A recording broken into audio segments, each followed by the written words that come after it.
Baik, sudah bisa dimulai ya teman-teman. Sebelumnya Assalamualaikum warahmatullahi wabarakatuh. Selamat pagi adik-adik semua dari kelas hukum pajak ya. Mohon maaf sebelumnya kemarin saya belum bisa mengisi perkuliahan sebagaimana jadwalnya yang jatuh pada hari Selasanya. Saya mohon maaf, saya ganti ke hari ini. Ya semoga teman-teman dan adik-adik semua tidak keberatan ya. Oke, sekarang kita sudah masuk ke pertemuan yang kedua bagi saya dan bagi teman-teman saya sudah pertemuan yang ketiga. Baik, saya izin share screen. Waduh, sudah terima kasih aja. Sebentar. Oke, kasih ya. Apakah sudah terlihat teman-teman? Sudah. Sudah ya, pasti sudah ya. Nggak ada komplain ya. Jadi kalau misalkan eh, kelihatan, tolong konfirmasi aja. Oke teman-teman, pada sesi hari ini saya mau memberikan sebuah kuliah terkait dengan kedudukan dan karakteristik hukum pajak ya. Jadi tidak lebih ke gimana sih karakternya hukum pajak ini, bagaimana hukum pajak ini dengan hukum-hukum lainnya. Jadi kurang lebih seperti itu ya teman-teman. Oke, di dalam kedudukan negara hukum pajak yang akan saya jelaskan yang pertama itu pengertian hukum pajak. Oke, mungkin pertemuan sebelumnya sudah saya jelaskan, namun nanti akan saya jelaskan kembali. Terus bagaimana kedudukan hukum pajak ini, lalu yang ketiga hubungan hukum pajak dengan hukum lainnya, lalu kita akan membicarakan nanti yang keempat sistematika hukum pajak, lalu yang kelima ada karakteristik karakteristik hukum pajak. Oke, nah di pertemuan lalu kan sudah saya jelaskan ya, namun tak ada salahnya ya saya menjelaskan kembali terkait dengan pengertiannya hukum pajak. Nah, hukum pajak yang kalau misalkan kita dari bahasa Inggris disebutnya tax law, ya gampangnya seperti itu aja ya. Tax law, hukum pajak. Dalam bahasa Belanda juga hukum pajak disebut belastingrecht. Ya ini hanya sebagai informasi tambahan aja ya. Jadi terkait dengan di bahasa Belanda namanya itu belastingrecht. Nah, di Indonesia selain digunakan sebagai istilah hukum pajak, kalau kita kan lebih kerennya dengan kata fiskal ya. Nah, fiskal itu dari kata apa sih? Nah, dari kata lain adalah yang berarti kantong atau keranjang uang. Istilah fiskal dimaksud sebagai kas negara ya, karena kas negara yang hanya dapat terisi dengan uang-uang yang diperoleh dari rakyat. Ya, jadi seperti itu ya. Jadi maksud dari fiskal itu adalah kantung. Saya membaca buku ya, oh, saya juga belum tahu oh, ternyata masuk fiskal itu adalah kantung ya. Ini hanya sebagai pengetahuan umum aja buat teman-teman ya. Oke, nah, menurut ahli ya, menurut Ahmad Sumitro, hukum pajak ialah suatu kumpulan peraturan yang mengatur hubungan antara pemerintah sebagai pengungut pajak dan rakyat sebagai pembayaran pajak. Nah, jadi poin-poin of view-nya seperti itu ya teman-teman.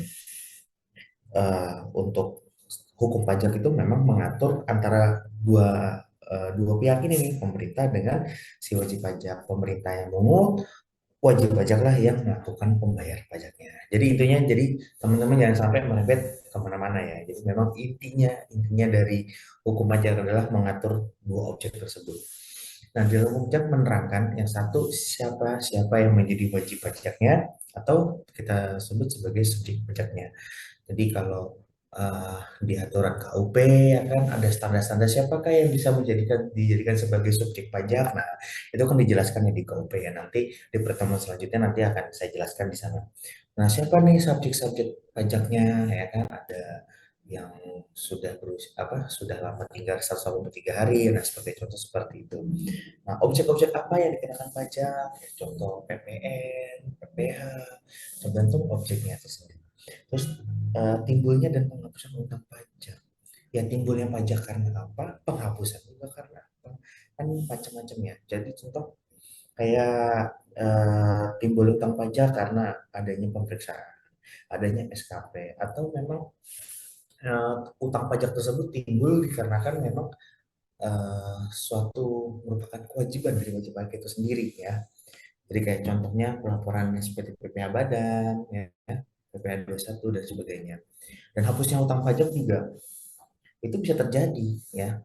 Contoh kayak masalah kemarin ada wabah COVID, kita dilakukan namanya apa namanya pengurangan insentif, contoh seperti itu. Dan kalau misalkan hapusnya juga bisa karena di sisi lain hapus utang pajak karena pajaknya sudah dibayar, jadi seperti itu. Terus yang keempat, cara penagihan pajak. Nah, gimana sih cara nagihnya? Apakah istilahnya si fiskus atau negara yang diwakili oleh Dirjen Pajak boleh sewenang-wenang untuk melakukan penagihannya? Itu juga pasti harus ada aturannya seperti itu, teman-teman. Yang kelima, cara mengajukan keberatan dan banding dan pada penagih pajak. Nah, ini selaku upaya hukum ya yang dapat dilakukan oleh wajib pajak menurut Rahmat Sumitro sebagai ahli di bidang hukum pajak. Nah, oke teman-teman, hukum pajak itu di pertemuan sebelumnya sudah saya singgung-singgung sedikit masalah hukum pajak material sama hukum pajak formal. Jadi hukum pajak material ini yang jadi jangan teman-teman maksud ini adalah material bangunan ya. Jadi memang material ini bisa disebut dengan material. Nah, hukum pajak itu sendiri dibagi dua ya, hukum material dan hukum pajak formil. Nah, untuk hukum pajak material itu membuat norma-norma yang menerangkan keadaan, perbuatan, peristiwa hukum yang dikenakan pajak objek-objeknya ya. Jadi kita kalau untuk berbicara hukum material itu terkait dengan eh, objek-objeknya nih, perlakuan pajaknya nih seperti apa dan siapa yang dikenakan. Nah, itu subjeknya juga berbicara masalah subjek, terus juga berbicara berapa besar jumlah pajak yang dikenakan segala sesuatu dengan timbul dan hapusnya utang pajak dan hubungan hukum antara pemerintah dan wajib pajak. Nah, jadi pada intinya hukum hukum materi itu ya seperti itu ya. Jadi ya lebih lebih merujuk kepada subjek dan objeknya di setiap seluruh aturan perpajakan. Nah, terkait dengan hukum pajak formil, hukum pajak formil adalah hukum pajak yang memuat tata cara untuk menjelmakan atau mewujudkan pajak material menjadi suatu kenyataan. Hukum pajak formil antara lain adalah memuat mengenai tata cara, hak fiskus, kewajiban pembukuan, prosedur penulisan nota pajak, dan prosedur pengajuan surat keberatan. Nah, jadi teman-teman, antara hukum hukum pajak material dengan hukum pajak formil itu mereka mereka saling keterkaitan ya. Jadi dalam arti hukum material itu kan layaknya seperti keadaan kita ya pada kejadian pada sebenarnya ya. Maksudnya dalam arti contoh wajib pajak ya yang penghasilan lebih besar harus dikenakan pajak besar. Nah, sehingga dibantu oleh hukum formil. Nah, hukum formil itu ya kayak membuat peraturan ya. Terus istilahnya di dalam hukum formil itu yang merangkum dari kejadian-kejadian di hukum material. Jadi mereka berdua ini saling keterkaitan. Jadi seperti itu teman-teman. Jadi kalau hukum formil itu lebih bahasa sederhananya adalah sebagai aturan hukum yang sifatnya tertulis. Jadi seperti itu. Nah, oke. Kedudukan hukum pajak ya. Jadi sesudah abad ke-19 di mana masyarakat tumbuh dan berkembang pesat menjadi masyarakat yang sungguh kompleks karena adanya perubahan dalam cara berpikir dan cara hidup individu yang menimbulkan kebutuhan dan masalah baru ya. Jadi memang hukum itu dinamis ya. Jadi setiap ada perkembangan zaman segala macam itu pasti ada suatu kebijakan yang baru sehingga memerlukan penyelesaian baru yang memerlukan kaidah-kaidah hukum baru. Nah, inilah yang namanya hukum. Hukum baru ini maksudnya adalah hukum itu bersifat dinamis, sehingga sistematik hukum publik mengalami perubahan dan penyesuaiannya. Oke, kedudukan hukum pajak sebagai hukum administrasi negara dan tata usaha negara.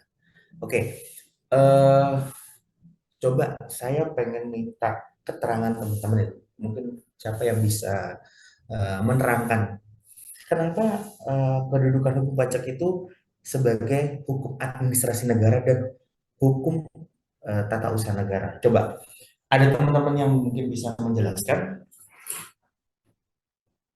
kenapa kok kedudukan hukum pajak itu sebagai HAM dan tata usaha negara. Coba siapa? yang bisa agar teman-teman juga memahami juga nih, kenapa kok bisa pajak sebagai hukum HAM, hukum administrasi negara dan tata usaha negara. Coba, ada yang bisa menjawab? Coba.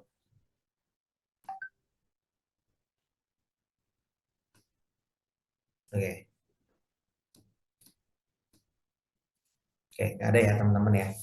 Jadi pada intinya hukum pajak ini kan merupakan hukum publik ya yang mengatur antara penguasa, yaitu di mana pemerintah fiskus untuk membayar, untuk melakukan pemungutan kepada wajib pajak yang diwajibkan untuk membayar pajak. Nah, hubungan tersebut melahirkan adanya perikatan hukum antara negara dan warga negaranya.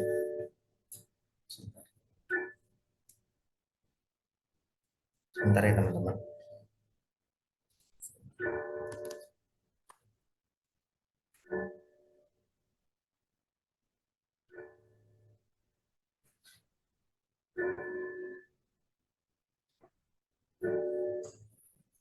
Halo, Assalamualaikum Pak. Waalaikumsalam. Ya, gimana Pak? Iya Pak, betul.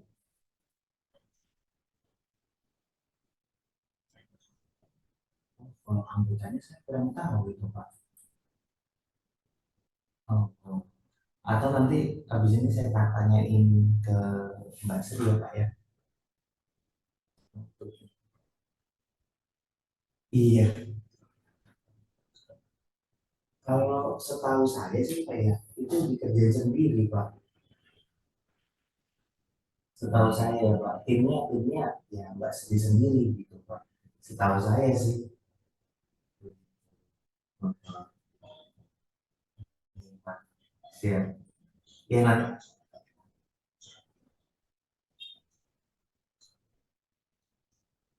Oh gitu. Iya Pak. Paling nanti setelah mungkin Mbak Sri sudah selesai, nanti saya hubungi Bapak sih Pak. Nanti saya follow up lagi ke Mbak Sri-nya. Gitu Pak.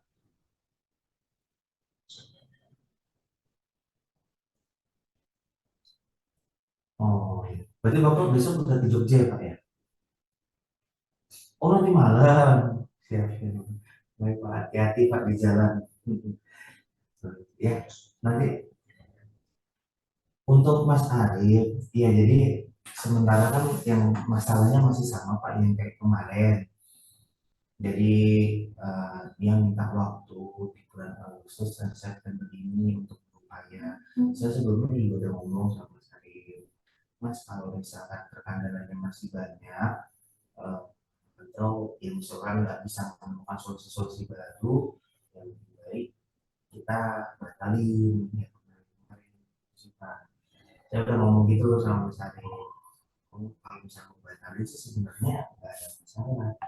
Cuma eh, ya rugi kan nanti takutnya Pak Sudarmaji kan, karena kan sudah beberapa keluar banyak. Nah, cuman saya tetap Pak mengusahakan untuk di bulan-bulan ini agar tidak berlarut-larut supaya dicarikan solusi yang terupdate gitu Pak.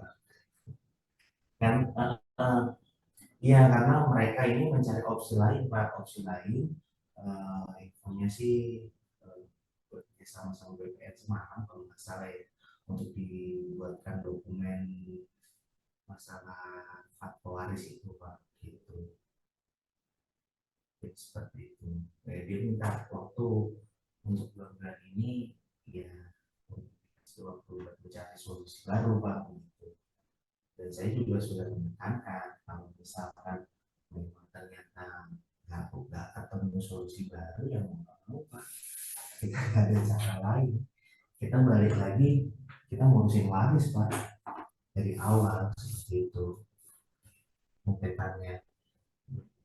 Jadi memang ini Pak sedang ya istilahnya masih belum, masih dalam proses pencarian obatnya Pak begitu.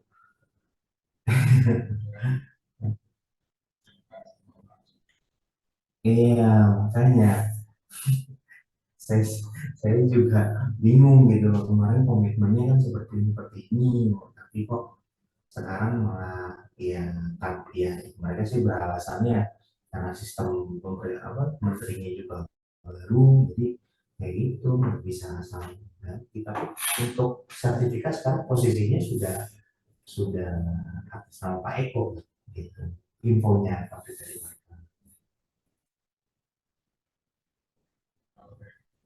Hmm.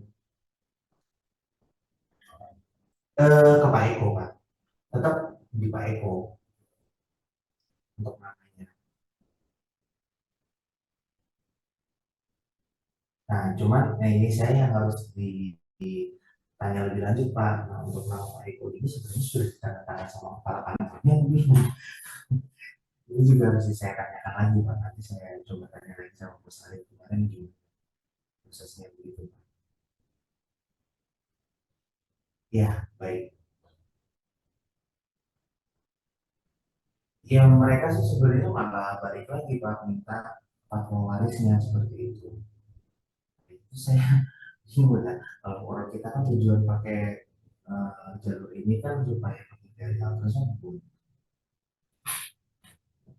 Jadi makanya di situ Pak. Hmm.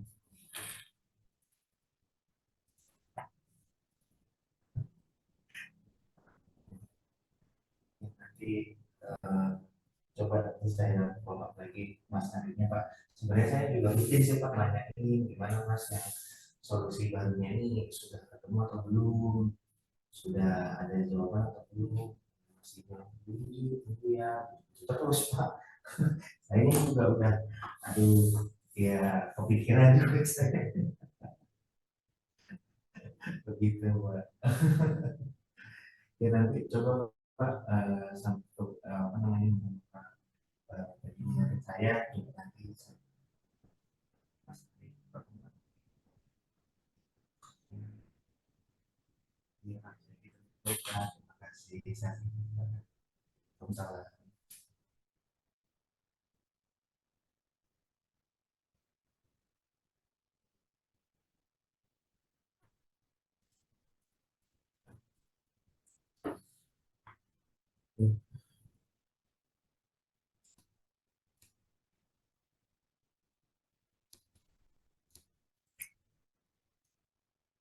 Oke, oke teman-teman, suara saya udah terdengar? Sudah, Pak. Sudah, Pak. Sudah, oke. Baik. Nah, tadi sampai sini ya, kedudukan hukum pajak sebagai hukum administrasi negara dan tata usaha negara. Jadi negara itu dalam hal ini sudah jelas ya teman-teman. Hukum administrasi negara kan mengatur terkait dengan administratif.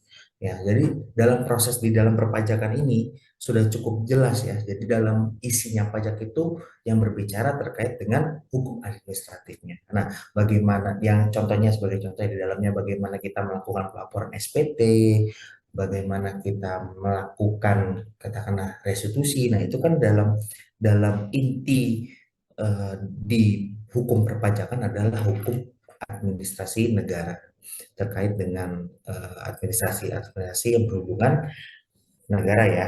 Nah, terus untuk tata usaha negara, nah ini juga ada kaitannya ya, karena kan hukum tata usaha negara kan mengatur terkait dengan di dalamnya itu ada administrasi negara. Nah, jadi tata usaha negara yang merupakan segenap hukum yang mengatur segala cara kerja ya, cara kerja dan pelaksanaan serta wewenang dari lembaga-lembaga negara tetap aparaturnya dalam melaksanakan tugas administrasi. Nah, jadi gampangnya gini teman-teman.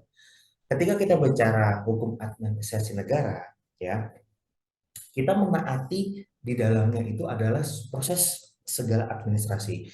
Kayak bagaimana si DJP melakukan pengawasan, bagaimana kita sebagai wajib pajak melaporkan pajak. Nah, itu untuk di hukum administrasi negaranya. Tapi ketika kita berbicara tata usaha negara, apabila memang di dalamnya terdapat ya sebagai contoh ada penyelewengan, istilahnya kita mendapatkan ketetapan pajak yang tidak sebagaimana mestinya atau dari fiskusnya sendiri melakukan pelanggaran terkait dengan proses administrasi perpajakan, nah itu bisa kita layangkan ke hukum tata usaha negara. Nah, jadi seperti itu ya teman-teman. Oke, next.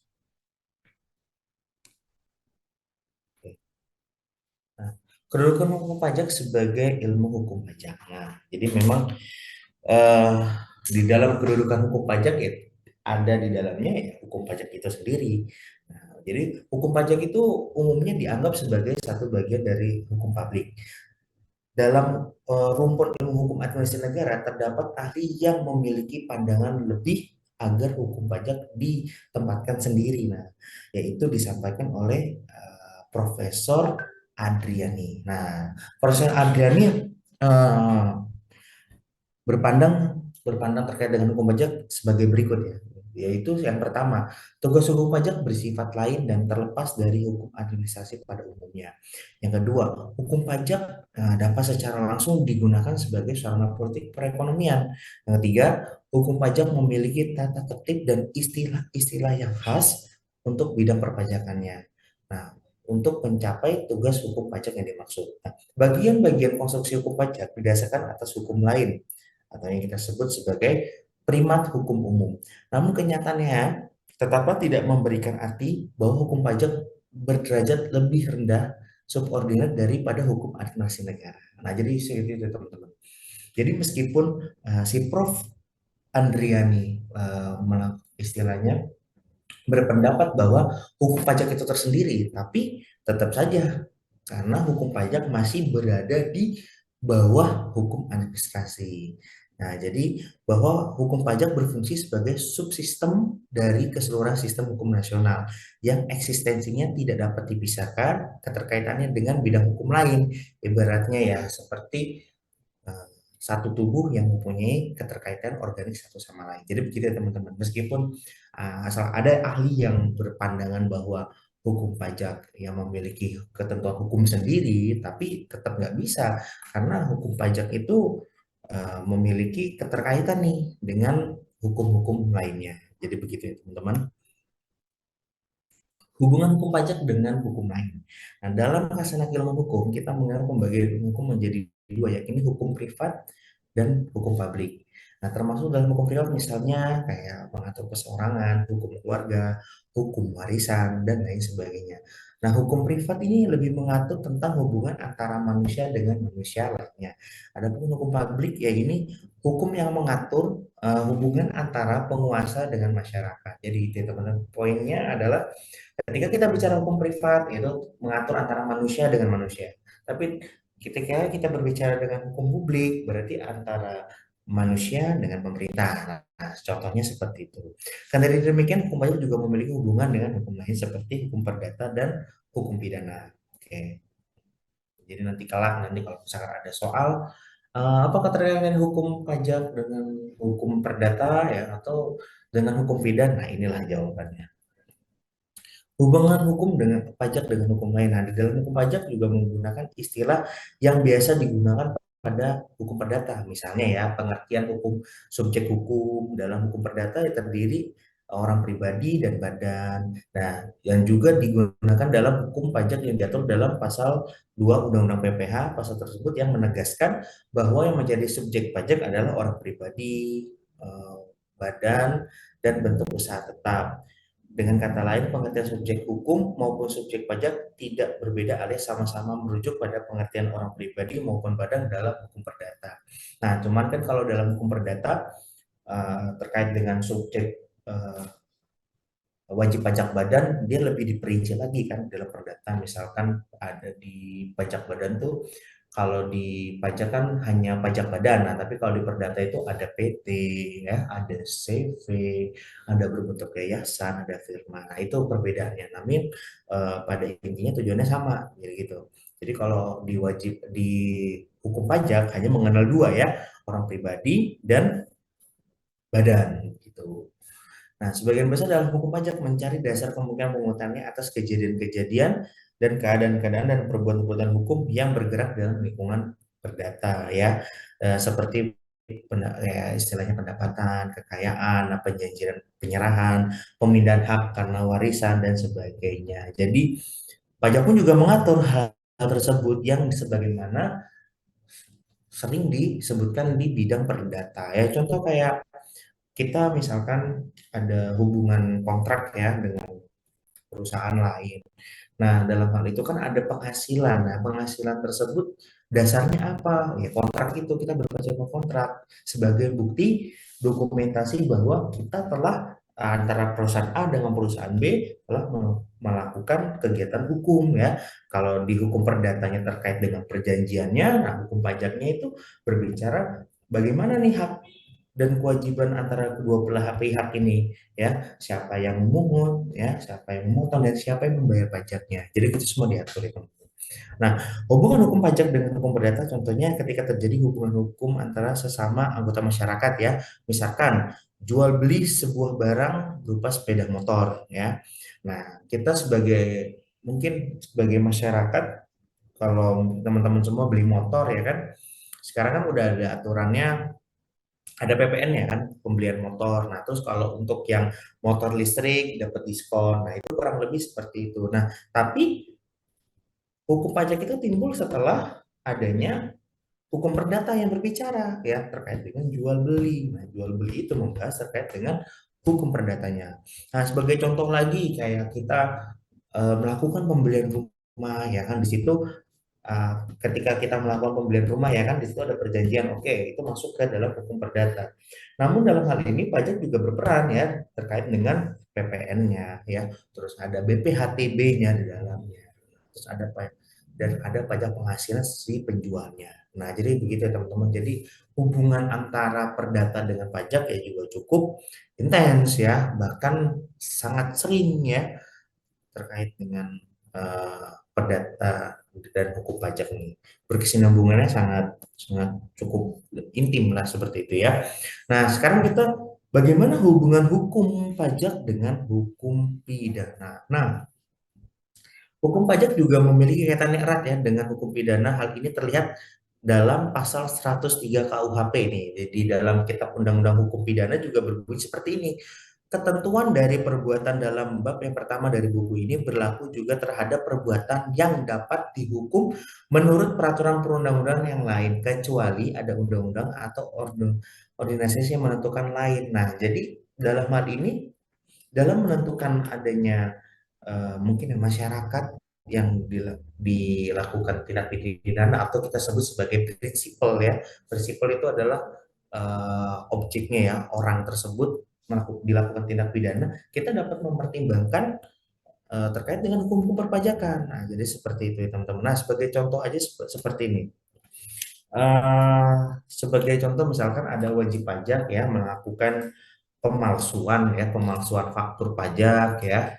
Akhirnya di situ ada akibat pidananya ya, yang dimana kalau tidak salah di pasal 38 atau pasal 1 saya lupa.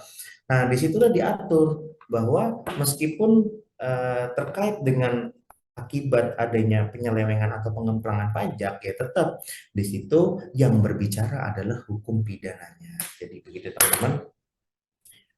Oke, sekarang kita berbicara terkait dengan sistematika hukum pajak. Oke, di pertemuan sebelumnya saya juga sudah menerangkan sedikit terkait dengan apa itu sebagai subjek dan objek hukum pajak. Nah, subjek hukum pajak itu kan ada tiga ya, negara ya, pemerintah sebagai sebagai pelaksana dan pengawasnya, masyarakat wajib pajak sebagai orang yang bertanggung jawab ya untuk melakukan pelaporan perpajakan, dan konsultan wajib pajak yang atau di sini bisa kita sebut sebagai kuasanya wajib pajak, nggak cuma konsultan aja. Jadi untuk subjek hukum pajak ya seperti itu. Nah, kalau misalkan, kok bukannya ini Pak ya, kalau misal subjek hukum pajak itu yang orang yang sudah tinggal 183 hari dan sebagainya gitu kan. Oh itu bukan, itu subjek pajak, itu bukan subjek hukum pajak. Karena kita berbicara hukum ya, kita berbicara masalah siapa yang bertindak ya, siapa yang melakukan. Nah, seperti itu kalau kita berbicara subjek hukum pajak. Jadi teman-teman jangan sampai terkecoh tentang subjek hukum pajak dengan subjek pajak gitu. Beda. Nanti kalau subjek pajak pertemuan selanjutnya kita akan membicarakan dan membahas terkait dengan kitab undang-undang perpajakan. Nah, itu nanti ada di situ subjek dan objeknya itu siapa kan gitu. Nah, objek hukum pajak yang pertama ada hak dan kewenangan negara di bidang perpajakan. Nah, dalam hal ini selaku penyelenggara yang pemerintah di bidang perpajakan untuk memungut perpajakan sebagaimana harus dilandasi suatu filsafah ya dari Pancasila. Ya, kita semuanya mengurut ke Undang-Undang 1945 yang menunjuk ya contoh ya keadilan ya, keadilan bagi seluruh rakyat Indonesia. Nah, yang di dalamnya tertuang ketentuan yang menjunjung tinggi hak dan kewajiban warga negaranya. Jadi begitu teman-teman. Yang pertama. Terus yang kedua, oh ya, terus untuk yang pertama, hak dan kewenangan tersebut ya sama termasuk terkait dengan adanya fungsi reguler dan budgeter. Nah, kemarin kan sudah kita bahas tuh fungsi reguler itu apa dan fungsi budgeter itu apa. Nah, itu masuk ke dalam hak dan kewenangan negara di bidang perpajakan. Yang kedua adalah pelaksanaan hak dan kewajiban perpajakan. Nah, kan teman-teman sudah tahu ya, kalau sistem perpajakan kita adalah sistem self assessment.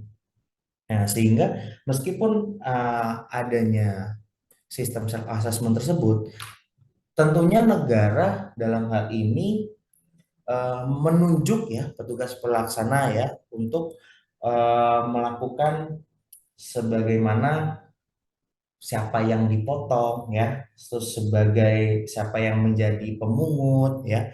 Jadi seperti itu. Dalam hal pelaksananya siapa nih subjeknya ya, yang melakukan pemungutan siapa, yang melakukan pemotongan itu siapa. Nah, itu diatur terkait dengan pelaksanaan hak kewajiban perpajakan tersebut. Nah, misalkan kayak ada WP ya, mau mengajukan restitusi, nah seperti itulah. Nah, prosedurnya seperti apa? Nah, itu diatur terkait dengan hak dan kewajiban perpajakannya. Lalu yang ketiga ada pengawasan, ya pengawasan hukum di bidang perpajakan. Siapa sih yang melakukan pengawasan? Nah, kalau misalkan kita berbicara terkait dengan eh, ya perpajakan kayak kayak kita ya wajib pajak badan dan wajib pajak orang pribadi. Nah, saat ini kan diawasi oleh Direktorat Jenderal Pajak. Nah, kalau misalkan kita terkait dengan barang impor dan ekspor kan diawasi oleh Bea Cukai. Nah, terus ada lagi ya terkait dengan pendapatan daerah Dispenda. Nah, jadi itu sudah ada masing-masing ya sebagai pengawasnya. Jadi seperti itu. Nah, itu kayak kemarin ya ada ya netizen lagi hidup lagi terkait dengan adanya Kaisang itu kan datang ke Indonesia dari Amerika ya tuh tanpa melalui ini pajak. Nah, itu makanya di situ bagaimana nih pengawasannya Dirjen Bea Cukai? Apakah memang mereka ada hak spesialis gitu, istilahnya hak gara-gara si Kaisang anak presiden. Nah, itu bagaimana bentuk pengawasannya? Ya. Terus yang keempat, ada namanya pertanggungjawaban hukum di bidang perpajakan. Nah, terkait dengan pertanggungjawaban hukum di bidang perpajakan ini, seorang bertanggung jawab secara hukum atas perbuatan tertentu yang dilakukannya sehingga kepadanya dapat dikenakan sanksi. Jadi kita berbicara soal akibatnya ya, terkait dengan adanya sanksi. Nah, kalau misalkan kita telat lapor, kita melakukan kesalahan, ya nanti akan ada akibatnya. Akibatnya yaitu terkait dengan adanya sanksi. Akibatnya, nah ini kan kita berbicara sistematis ya terkait dengan objek hukum pajak itu. Nah, jadi seperti itu ya teman pertanggungjawaban hukum di bidang perpajakan. Lalu yang kelima ada penegakan hukum pajak ya. Penegakan hukum ini ya seperti adanya ya, pemeriksaan ya, pengawasan, ya, kurang lebih seperti itu sama ya teman-teman. Karena kan kita juga di sini sistemnya self assessment. Nah, terus yang keenam di situ ada penyelesaian masalah sengketa pajak. Nah, yang pertama ada mediasi. Nah, mediasi itu layaknya seperti mirip-mirip SP2DK ya. Jadi SP2DK masih sifatnya mediasi dan antara antara Fiskus dengan wajib pajak mereka saling ya saling ini ya saling berbicara dan saling berkompromi lah dan dalam hal untuk memastikan data-data si wajib pajak ini benar sesuai dengan aturan perpajakan. Nah, jadi untuk proses mediasi seperti itu. Jadi ya gampangannya yang mediasi kita berbicara secara baik-baik lah, gitu kan. Maksudnya dalam arti nggak belum menimbulkan sesuatunya produk hukum, yang artinya kita masih dapat kesempatan untuk melakukan pembetulan SPT itu sebagai contoh ya. Terus melalui litigasi. Nah, litigasi ini terkait dengan upaya hukum wajib pajak di tingkat pengadilan. Nah, pengadilan ini banyak ya, ada pengadilan pajak, terus juga ada pengadilan negeri. Loh, kok ada pengadilan negeri, Pak? Oh ya bisa jadi kalau misalkan memang dalam hal eh, si objek hukum pajak ini terkait adanya sanksi ya, sanksi yang berbau-bau pidana. Nah, itu bisa masuk ke pengadilan negeri. Terus ada lagi pidana tipikor. Nah, misalkan kayak kemarin Rafael Alun itu kan RAT, Rafael Alun itu ya meskipun anak yang berulah tapi kan secara ini ternyata mereka ini melakukan ya pemerasan gratifikasi, yang menerima gratifikasi dan hal tersebut. Nah, itu ada timbul korupsinya sehingga wewenangnya adalah di pengadilan tipikor. Nah, jadi 3 poin ini ya teman-teman, ada pengadilan negeri, pengadilan pajak, dan pengadilan tipikor. Jadi nanti mungkin di ujian itu harus keluar tuh kayaknya. Halo? Ya, halo? Iya, tadi ada yang mau bertanya? Oke, ada ya. Oke. Terus untuk sistematika pajak yang ketiga itu adanya hubungan hubungan fiskus dengan wajib pajak. Nah, hubungan fiskus dengan wajib pajak itu dibagi menjadi dua ya teman-teman. Di situ ada hubungan administratif dan ada hubungan hukum. Nah, terkait dengan hubungan administratif ya seperti yang saya sudah jelaskan kepada teman-teman ya terkait dengan sebagai contoh. Nah, ini kita ambil contoh wajib pajak harus wajib memiliki NPWP. Nah, sebagai contohnya seperti itu. Namun kan sekarang di era reformasi perpajakan saat ini sudah adanya penandanan NIK ya. Jadi otomatis meskipun si orang ini nggak punya NPWP, namun dari NIK pun juga bisa dijadikan sebagai bukti ya administrasi atau identitas sebagai wajib pajak. Nah, itu terkait dengan hubungan administrasinya. Terus yang kedua, adanya hubungan hukum nih. Nah, hukum kan berarti yang diatur oleh ketentuan hukum yang tidak seharusnya tidak dilanggar. Nah, hubungan hukum itu ya seperti apa? Ya isinya balik lagi kita mengulang-ulang lagi adanya hak dan kewajiban. Jadi seperti itu, teman-teman. Nah, lalu di sini yang keempat ya ada namanya sumber dan hierarki sumber sumber dan hierarki hukum pajak. Nah, yang pertama sumber-sumber hukum perpajakan. Nah, dalam arti sumber-sumber tersebut sebagai contoh ya, itu bisa dari peraturan perundang perpajakan atau jurisprudensi peradilan pajak, terus yang tiga perjanjian atau traktat atau pajak internasional yang kayak P3B itu. Lalu yang keempat ada keputusan administrasi perpajakan atau BCK. Terus yang kelima ada doktrin ilmu perpajakan. Nah, itu terkait dengan sumber-sumber hukum pajak itu bisa bisa apa namanya? Bisa dijadikan sebagai sumber-sumber baru ya. Contohnya berarti ini kita berbicara masalah hukum material. Nah, terkait dengan sumber-sumber hukum pajak tersebut. Nah, dalam hal ini sebagai contoh ya, jurisprudensi putusan pengadilan pajak.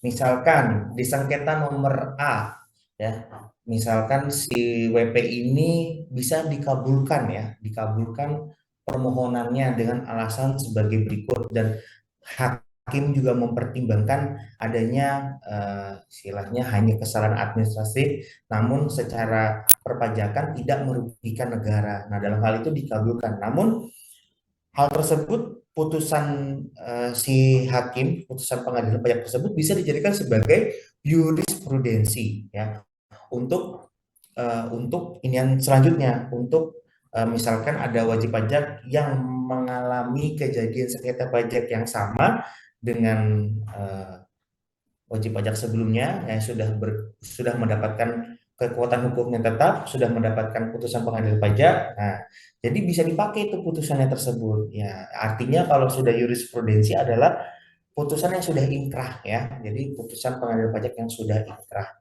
Nah, itu bisa dijadikan sebagai sumber hukum pajak. Nah, kita sekarang berbicara soal hierarki peraturan perundang-undangan perpajakan. Nah, untuk hierarki peraturan perpajakan itu adalah maksudnya sistem subsistem hierarki peraturan perundang-undangan menegaskan adanya kekuatan hukum peraturan-peraturan perundang-undangan yang lebih rendah tidak boleh bertentangan dengan peraturan yang lebih tinggi. Jadi intinya itu seperti itu ya teman-teman. Jadi untuk yang paling tinggi undang-undang kita adalah Undang-Undang 1945. Lalu yang kedua itu ada peraturan perundang-undangan, yaitu ada PP ya, peraturan pemerintah, terus bisa Perpres atau peraturan daerah ya, peraturan provinsi, kabupaten maupun kota. Terus di bawahnya lagi itu ada peraturan menteri ya, peraturan menteri bisa KMK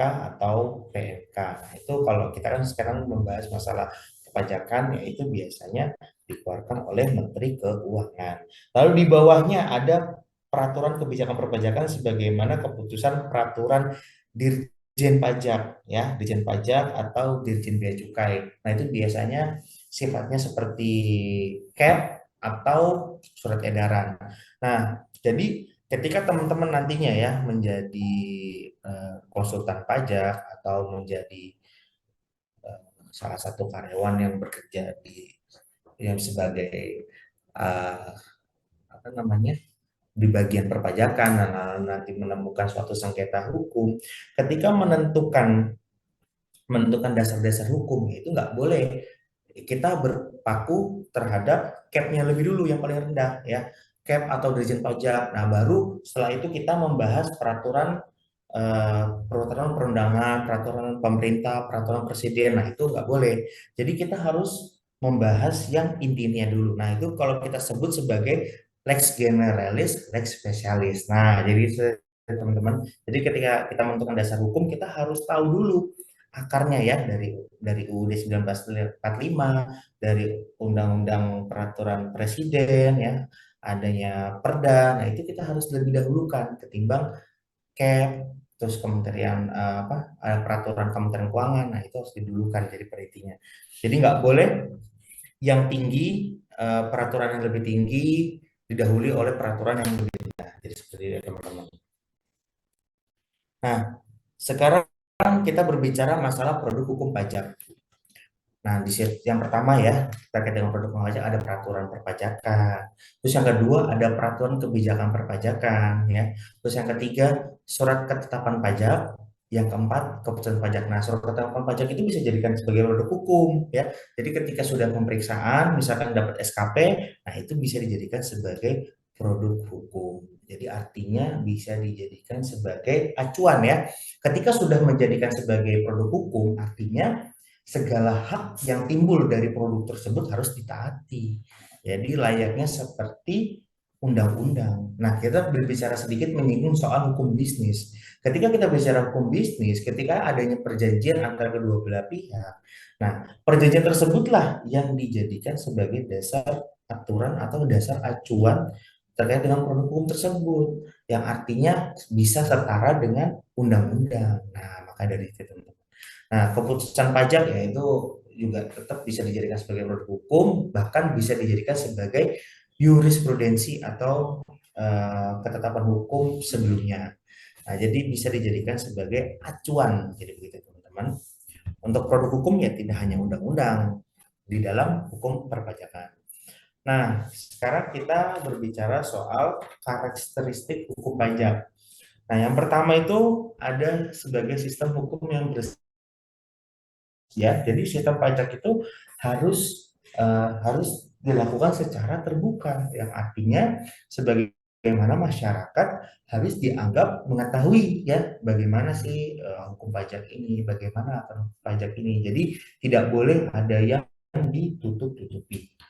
Oke, terus yang kedua, sebagai subsistem dari kesatuan sistem tata negara. Nah, itu yang sebelumnya kita sudah bahas ya, dalam arti hukum pajak ini memiliki keterkaitan dengan hukum-hukum lainnya. Nah, oke. Terus yang ketiga, sebagai sistem hukum yang bersifat cross border law. Jadi dalam arti, nah ini juga memiliki keterkaitan dengan hukum lainnya, ya, hukum pidana, hukum perdata, dan sebagainya. Terus yang keempat, kita membahas sebagai sarana hukum yang berlapis dan kondisional. Nah, dalam arti suatu peraturan perpajakan harus bersifat berlapis, variatif, dan kondisional yang menyesuaikan dengan keadaan dan kemampuan dan kewajaran. Nah, jadi begitu teman-teman. Jadi uh, hukum pajak itu nggak bisa sewenang-wenang. Jadi harus ada dasarnya, yaitu bagaimana keadaannya, kemampuannya, dan kewajaran, serta menghindari ya, sebenarnya dari karakteristik ini menghindari adanya indikasi pajak berganda. Nah, kalau ada ini pajak berganda ini kan yang dirugikan adalah si wajib pajaknya sendiri. Oke, lalu yang kelima, sebagai kompilasi dan keahlian multidisipliner. Nah, ilmu hukum juga merupakan yang mengandung aspek administrasi perpajakan, dan aspek hukum yuridis. Jadi ada hukum pajak material, hukum pajak yuridis, dan hukum perpajakan itu sendiri atau yang kita sebut sebagai hukum formil. Nah, ini kita balik lagi ke hukum material, hukum formil terkait dengan kompilasi keahlian multidisipliner. Yang keenam, ada sebagai sistem hukum yang bersifat dinamis. Nah, balik lagi ya teman-teman. Jadi hukum ini memang sifatnya dinamis. Nah, sebagai contoh ya, dalam waktu dekat ini kan mau ada sistem Cortex. Nah, itu adalah salah satu yang mencerminkan karakteristik hukum itu, hukum pajak itu adalah dinamis. Dan nanti di Cortex ini akan lebih kompleks ya, dalam arti kita hanya membuka ya. Jadi gambaran Cortex itu dalam satu aplikasi kita bisa mengerjakan banyak ya. Di situ bisa ngisi PPh satu, di situ bisa ngisi PPN, di situ bisa langsung melakukan SPT badan. Jadi semuanya dilakukan di Cortex. Kalau sekarang kan ada web e-faktur, ada logging DJP, dan bahkan kalau misalkan kita mau minta sertifikat digital atau nomor seri faktur pajak, kita harus ke Enova. Jadi nantinya akan ada revolusi baru lagi nih dari formasi perpajakan, yaitu adanya Cortex. Nah, syukur-syukur sih nanti ketika Presiden Prabowo, Presiden terpilih ini maju, ya aplikasi ini benar-benar dijalankan, sistem Cortex ini benar-benar dijalankan. Karena setelah kemarin saya melakukan menghadiri pelatihan terkait dengan Cortex, wah ini manfaatnya cukup baik nih untuk menjadikan sebagai karakteristik hukum pajak itu sebagai hukum yang dinamis. Nah, salah satunya itu nanti akan ada timbul aturan-aturan baru. Nah, contohnya kayak sekarang e-faktur 4.0 ya, mungkin kalau teman-teman tahu. Nah, ini sekarang juga dalam proses banyak masalah di sini, dalam arti banyak gangguan, banyak ini. Nah, makanya dari itu uh, di sini adalah tanggung jawab dari pihak DJP atau yang selaku fiskus dari pemerintah yang melakukan ya terhadap aplikasi yang berpajak ini ya, dalam hal tersebut harus bisa melayani kita, seharusnya seperti itu, karena kan hukum pajak ini sifatnya dinamis ya gitu teman-teman. Nah, lalu yang terakhir adalah karakteristik sebagai pedoman hukum dan administrasi yang komprehensif. Nah, maksudnya adalah komprehensif adalah hukum yang berbicara soal yang cukup lengkap, mendetail ya, dan terperinci. Nah, karakteristik hukum pajak ya harus seperti itu. Oke, terima kasih teman-teman terkait dengan materi perkuliahan hari ini. Apakah teman-teman ada yang masih kurang jelas atau ada memberikan tanggapan? Dipersilakan. sebelum perkuliahan hari ini saya akhiri. Izin bertanya, Mas. Oke Mbak Destia, mau bertanya apa Mbak? Pak, tadi terkait subjek dan objek dari hukum pajak, di situ untuk subjek hukum pajak ada tiga: negara, masyarakat, dan konsultan. Kalau untuk negara, mungkin kita paham bahwa negara sebagai penyulut atau masyarakat sebagai penyetor pajak gitu ya. Tapi kalau untuk konsultan itu kenapa menjadi subjek hukum pajak ya, Pak? Iya.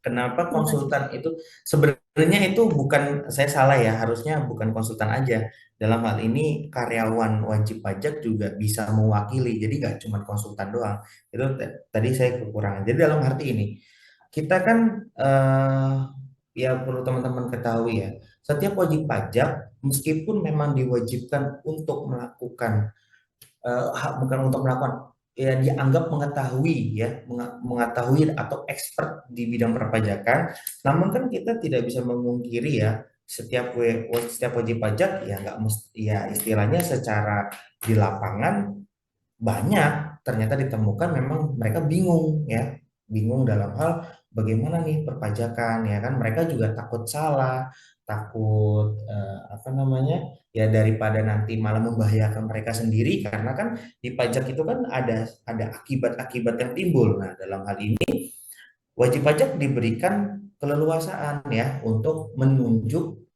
konsultan atau karyawan yang memang expert di bidang perpajakan. Karena kan memang balik lagi nih kan kita ke ini yang tadi kita bahas ya.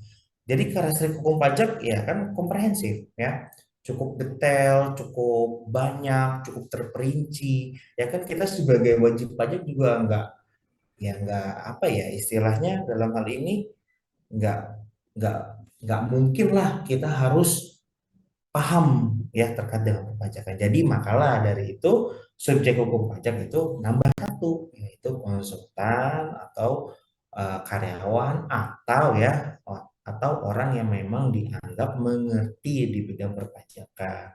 Nah, cuman kalau misalkan terkait yang tadi poin tiga ya terkait dengan orang yang dianggap mengerti di bidang perpajakan, nah dia nggak punya izin, kadang memang nggak bisa nih untuk melakukan seluruh administrasi perpajakan. Jadi ada hal-hal tertentu yang dibatasi. Contoh misalkan kayak saya misalkan belum memiliki izin konsultan pajak, terus saya mendampingi WP untuk pemeriksaan. Nah itu nggak boleh, gitu kan? Itu harus dilakukan karyawan atau dilakukan oleh konsultan pajak yang sudah berizin Kementerian Keuangan. Nah, tapi memang pada faktanya diakal-akalin gitu kan. Orang yang dianggap mengerti ini dijadikan sebagai seolah-olah karyawan. Nah, itu celah hukum namanya. Jadi begitu Mbak Desti.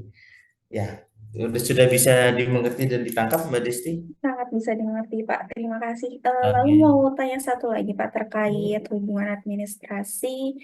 eh, di mana tadi Bapak menyebutkan bahwa sekarang itu kan ada pengadaan untuk PNI. Sekarang itu apakah ketika kita nggak punya NPWP, tapi kita ada NIK, kita masih bisa lapor?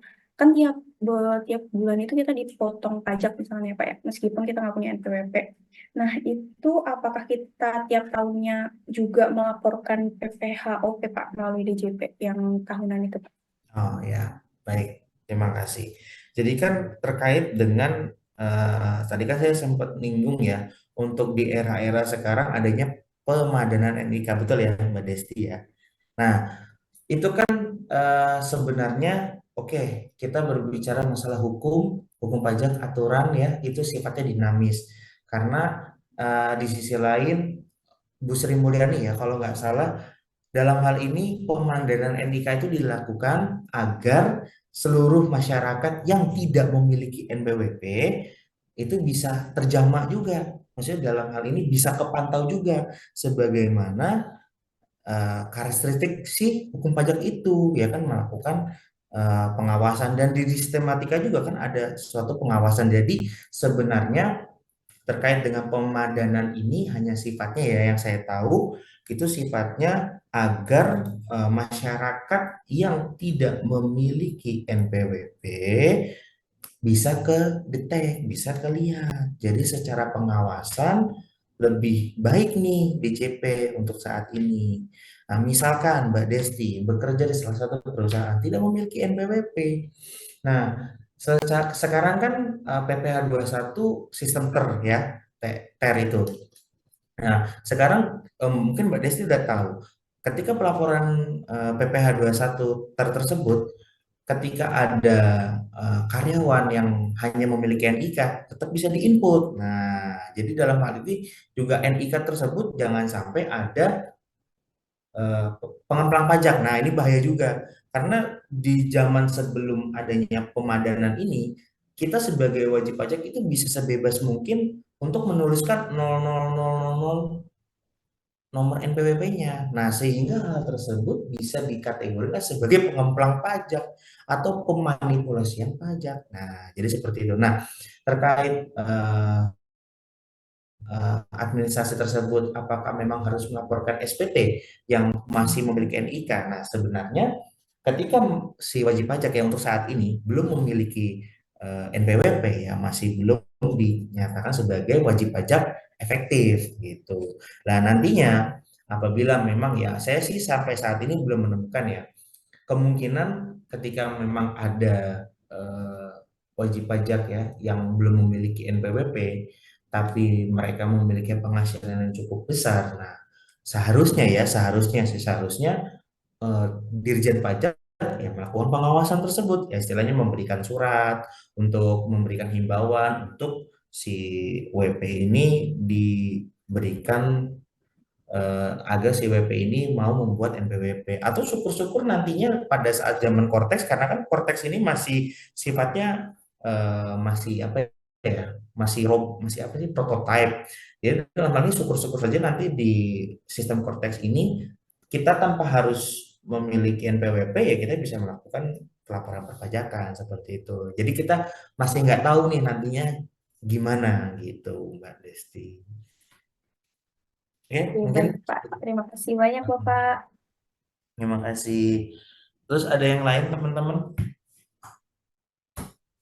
Mohon maaf Bapak, izin menanggapi dari jawaban Bapak tadi. Berarti berdasarkan jawaban Hmm. Bapak dari pertanyaan Desti, Hmm. untuk wajib, wajib pajak yang belum mempunyai NPWP berarti diharuskan untuk punya NPWP dulu ya, meskipun sekarang udah ada pemadanan NIK-nya gitu Pak.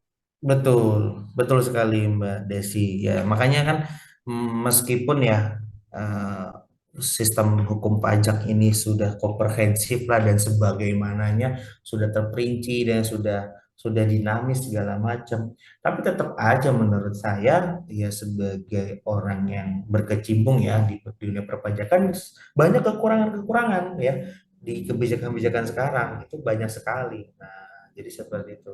Jadi makanya kita sebagai masyarakat sebenarnya haknya yaitu ya demo komplain tapi kan kalau masalah perpajakan kan ya istilahnya semakin semakin nggak ketat sebenarnya wajib pajak makin seneng kan cuman kan beda tuh ya kan kalau masalah masalah pilkada ya kan wah ya netizen banyak lah dan mahasiswa dan saya pun juga tergoyahkan sama hal itu tapi kalau masalah masalah pengetatan ya pengawasan perpajakan semakin longgar ya saya semakin seneng itu manusiawi lah gitu ya teman-teman jadi meski ya jadi kita tergantung lah mereka-mereka ini ya gimana nanti bikin sistem peraturan tapi kalau saya terus terang ya kalau bisa sih sistem perpajakan ini bisa inilah ya bisa mulus smooth tanpa adanya gangguan-gangguan teknis ya sekarang pun juga saya ya mungkin saya juga di kantor ini suka dibantu sama Mbak Desi sama Mbak Desti kadang suka menemukan hal-hal yang bikin gatel ya karena sistem perpajakan yang sungguh-sungguh ya itulah aneh gitu kadang-kadang sistemnya error lah segala macam nah itulah jadi kita kembalikan ke mereka si punya negara jadi begitu ya teman-teman. Oke, ada pertanyaan lagi terkait dengan perkuliahan hari ini.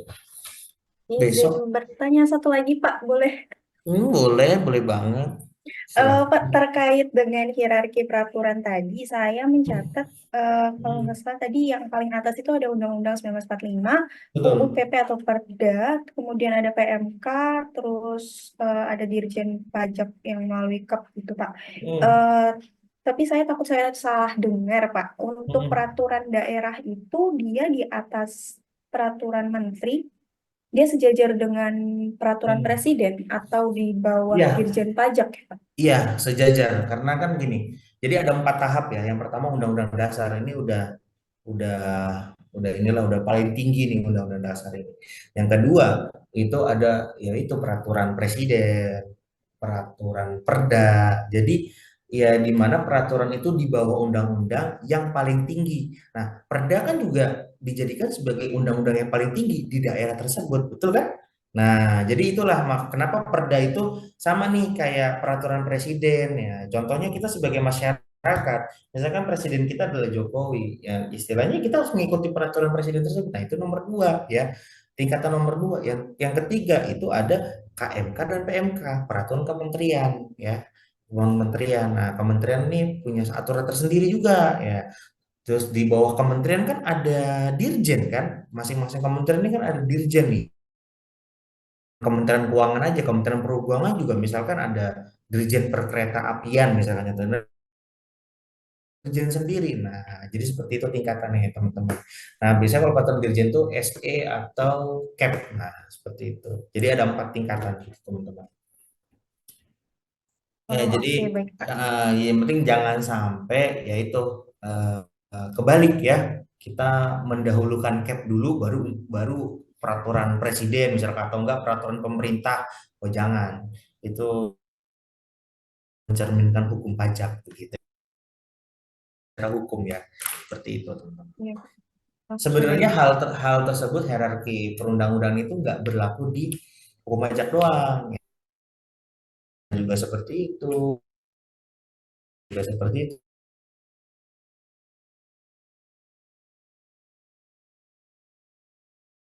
Seperti itu, teman-teman. Oke, ada lagi yang mau bertanya? Silakan. Hak konstitusi teman-teman. Izin tanya tapi terkait praktikal aja sih di lingkup Hmm, eh,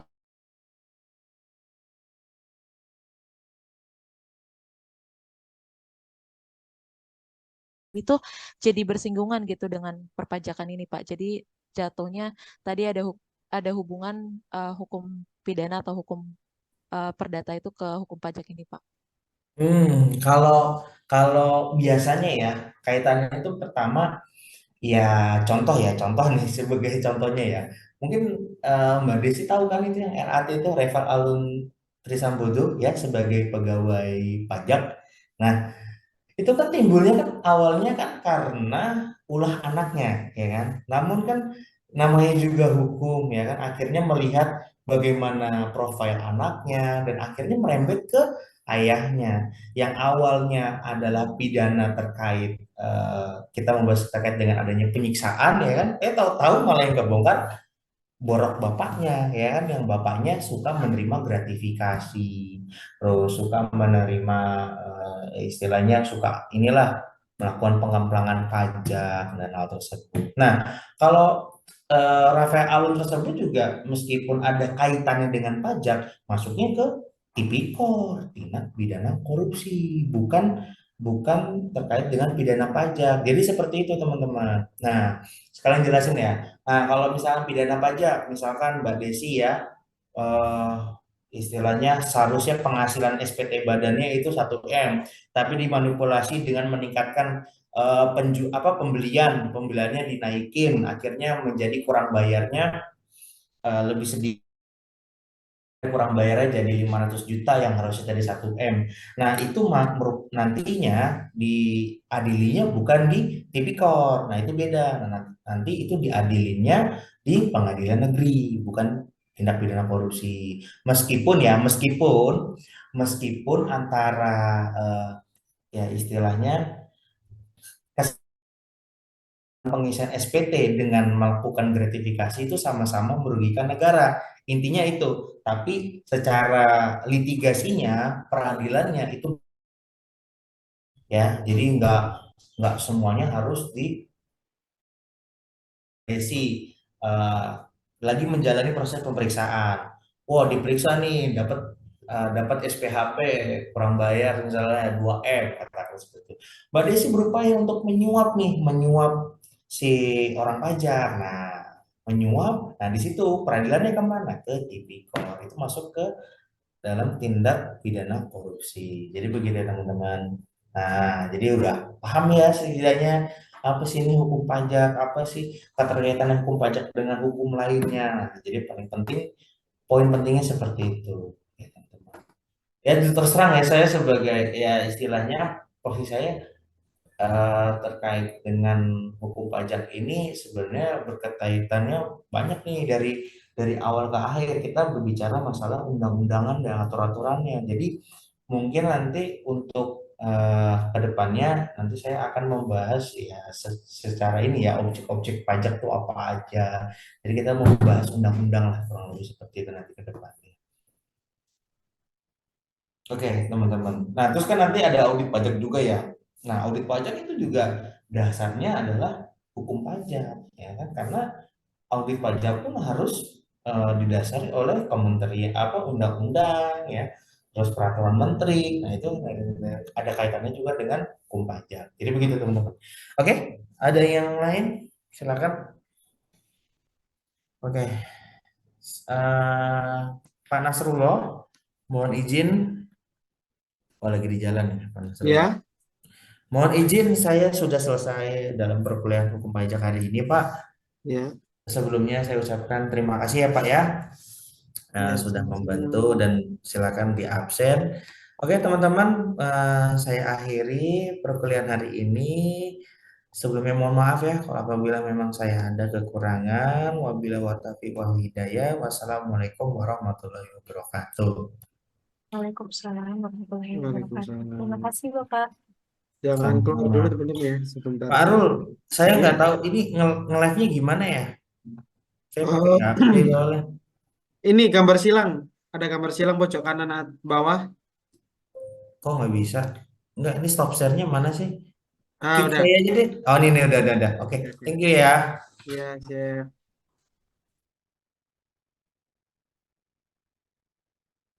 Zelda Zailantika, Hadir. Juventia. Hadir. Namanya Juventia atau Juventina, Mbak? Juventia. Oh, emang Juventia ya. Soalnya ada namanya Juventina pakai N. Oke, makasih. Naila Sekar Ayu Adriana, Hadir. Nova Adelia, Hadir. Destia Rizka Yusanti, Hadir, Mas. Loventina, Hadir, Pak. Desi Ada, Riko Oktavirmansyah, Hadir. Ranti Saraswati, Hadir. Putri Permatasari, Zahra Aulia, Hadir. Muhammad Adrian, Hadir. Sabilah Ali Juniati, Hadir. Intan Nur Hidayat, Muhammad Zaki Al-Hakim, Muhammad Zaki Al-Hakim,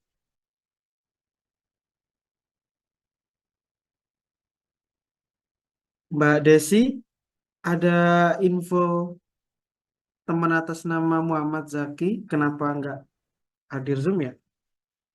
Untuk tadi ada kok Pak hadir untuk Zaki, cuma kayaknya tadi kepental Bentar. atau gimana. Heeh. Oh, Nanti coba saya konfirmasi ya Pak. oke. Mbak Listi Afridayani, Hadir, Pak. oke, sip.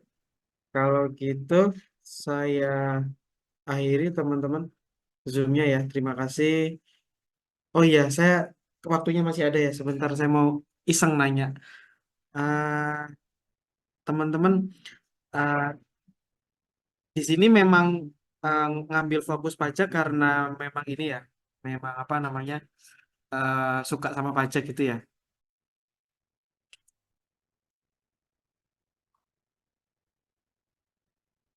Mbak Desi, Mbak Desti, Mbak Listi, mungkin Mbak Sabila,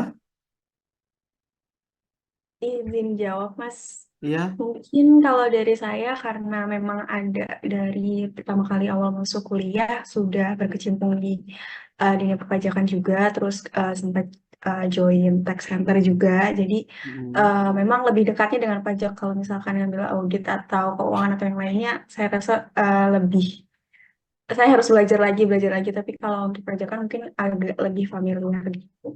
Seperti itu, Mas. Ah, kalau Mbak Sabila, kenapa Mbak ini ngambil pajak, Mbak? Sebenarnya sih Pak, karena awalnya tuh motivasi waktu magang aja, karena Hmm.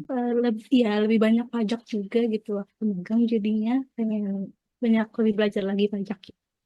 Oh, tapi kan eh, ada penjurusan auditing ya, Mbak. Ya, audit itu kan juga mempelajari soal perpajakan ya. Kenapa nggak ngambil audit, Mbak? Lebih pengen pajak aja sih Pak. Oh, biar lebih fokus gitu ya, Mbak ya. Iya, Oh, oke oke. Kalau Mbak Listi, Kalau saya masuk pajak karena emang tertarik Mas dari semester 3 itu tertarik pajak, tapi untuk praktik langsungnya itu belum pernah sih Mas. Kalau misalkan pengalamannya itu malah di audit, tapi tertariknya di pajak dan em, apa ya katanya kan kalau pajak itu sekarang tuh lebih dibutuhkan gitu Mas. oke oke oke. Nah, jadi alasannya rata-rata itu ya pengen apa fokus di satu jalan gitu ya biar nggak bercabang-cabang gitu mungkin ya. Yang saya tangkap dari alasan teman-teman.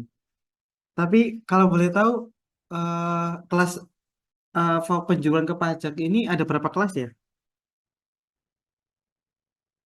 Cuma satu kelas aja, Satu, Mas. Pak. Oh satu. Soalnya di yang penjurusan audit juga kurang lebih mahasiswanya ada 18 atau 19 gitu ya. Sisanya berarti kemana ini, Mbak Desi? Ke keuangan, Mas. Oh keuangan banyak berarti. Iya. Oh iya iya iya. Iya. Tapi di Oh pandangan iya, teman-teman eh, keuangan ini kenapa kok peminatnya banyak gitu?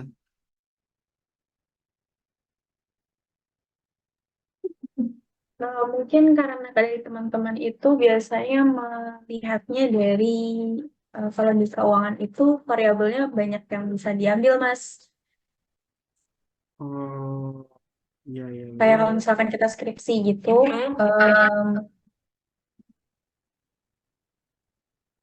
itu Hmm. dari sumber datanya bisa diambil dari BEI. Nah, kalau pajak mungkin dari teman-teman melihatnya kayak masih susah untuk variabel-variabelnya gitu. Mungkin. Menjawab Mas, Ya. karena ini Mas lebih mudah juga katanya nyari datanya dan lebih Oh mudah gitu. Pas belajarnya. skripsian gitu. Iya Mas, jadi makanya pajak itu banyak bilang susah katanya. Pajak audit susah gitu ya. Iya Mas. Mas tadi Oh saya kepental Mas. iya iya. Nggak apa-apa, nggak apa-apa. Udah saya absen kak. Kalau di kampus saya malah keuangan udah nggak boleh, nggak dibuka sekarang, nggak ada kelas penjurusan keuangan. Jadi cuma audit sama pajak. Makanya kok di Unsika masih bisa gitu ya. Iya Mas, itu sampai seratusan Mas yang ngambil di. Oh iya. Iya. Iya ya di sini cuma 16 di kelas audit cuma 18 sisanya berarti di keuangan. Oke lah kalau gitu. Oke, saya cuma nanya iseng-iseng aja teman-teman. Terima kasih untuk apa atensinya hari ini. Saya akhiri, saya tutup Zoom-nya. Kurang lebihnya mohon maaf. Wassalamualaikum warahmatullahi wabarakatuh. Selamat siang, salam sehat teman-teman. Saya tutup ya Zoom-nya. Terima Waalaikumsalam. kasih. Ya, terima Makasih, kasih Mas. Mas. Ya, terima kasih.